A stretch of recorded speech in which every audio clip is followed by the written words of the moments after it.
thanks for coming out tonight. I really appreciate it. Thank you. Thank you very much. We've been all over the state. I think 1,000 miles last week, over 1,000 miles this week. And I tell you what, the Pawlenty campaign in Iowa's got momentum, and we're going to do very well at that straw poll come Saturday. Thanks for your help. Now, I've been giving the message across this state about what we need to get this country back on track, and I'm running for President of the United States not to change Washington, D.C., but to defeat it. It is out of control. As we talk about, please have a seat. As we talk about how we're going to go forward for America, we got to make sure we understand how we got into this mess. There's a lot of talk these days about America being downgraded because of its credit rating. I think it's time we downgrade Barack Obama out of office.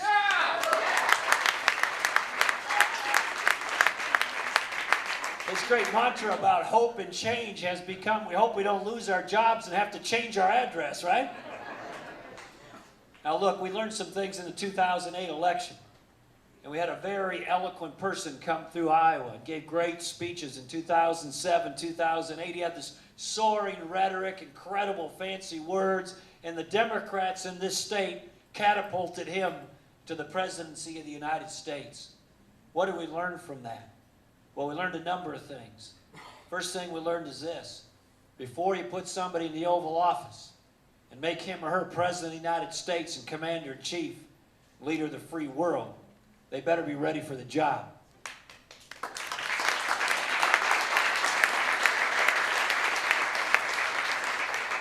Barack Obama was a community organizer. Barack Obama was a college professor. He's really good at lecturing the American people.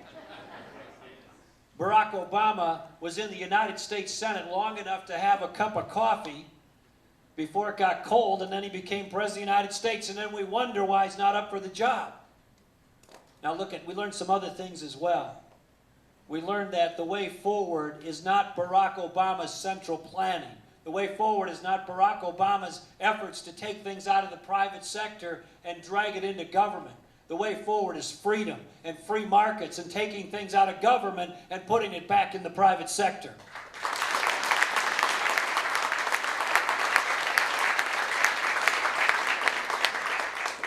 And what he doesn't understand is this. Central planning doesn't work. Freedom and free markets work. And all this talk about full faith and credit in our currency, full faith and credit in the country's ability to pay its bills is important. But we should tell Barack Obama he should put his full faith and credit in the American people. Because we're a great nation, not because we're the largest country in the world. We're not, population-wise. We're a great nation not because we're the cheapest place, although we got to be more competitive. We're a great nation because we're the freest people the world has ever known. And we go around this room and ask people, what's made a difference to you? What's ignited your dreams? What motivates you? What's worked for you? Why do you love this country? What's made you successful? What wisdom do you take from that? If you stood up one by one, I think we'd hear some incredible stories about your family. I think we'd hear some incredible stories about your faith. I think we'd hear some remarkable stories about, in your life, the importance of a job or starting something or growing something, providing economic opportunities for your family or for others. I think we'd hear some great stories about your church and your charities and your neighborhood and people who pulled alongside and helped you in your life.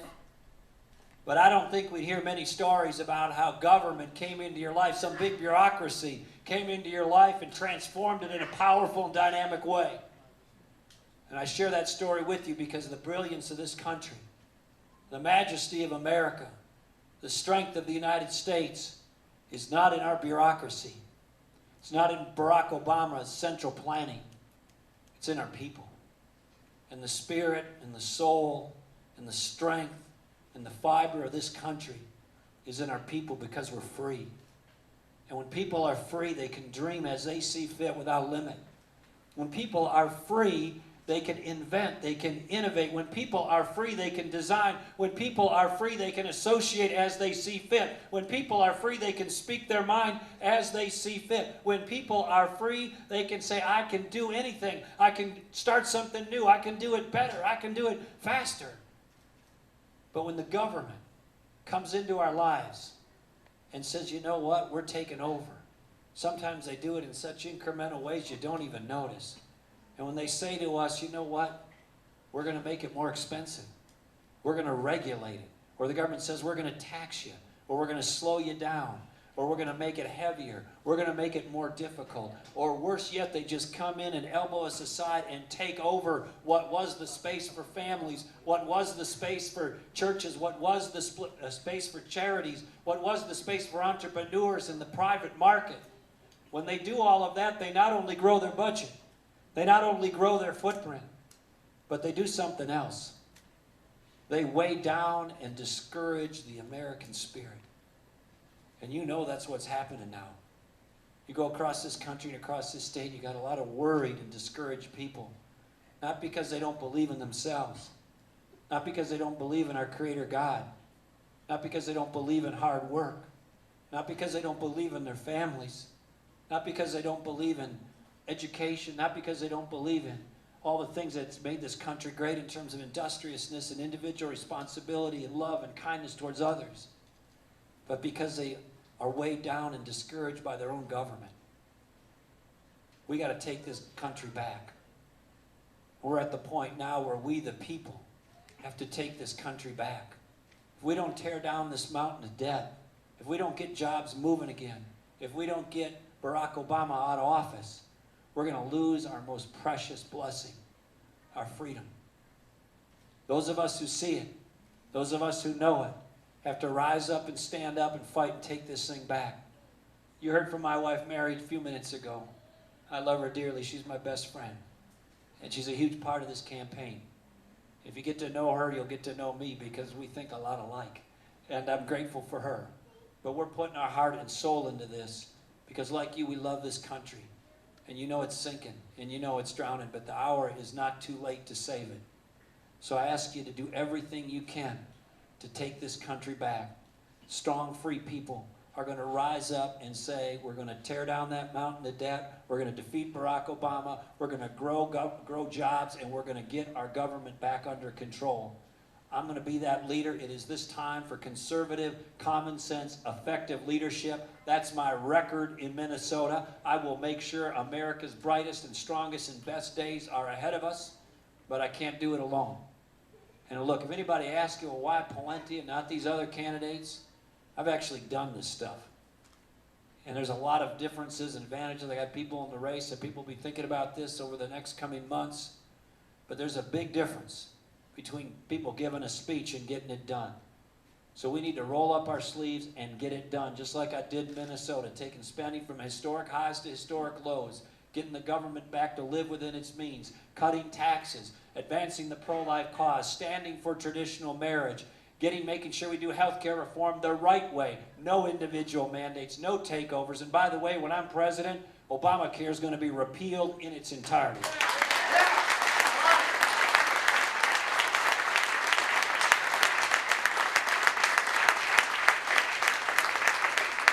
So I know we got a lot of work to do between now and Saturday, the Ames straw poll. That's the next benchmark on the journey.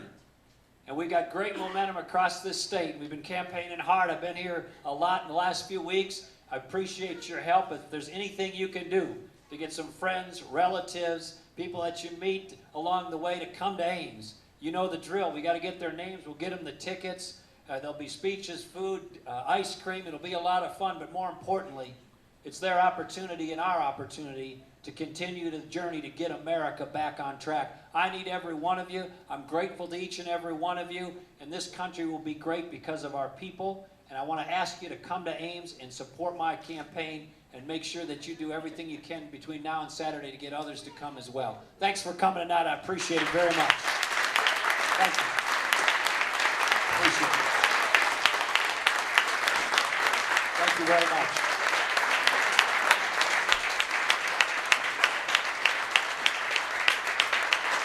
Thank you, guys. Thanks a lot. I appreciate it.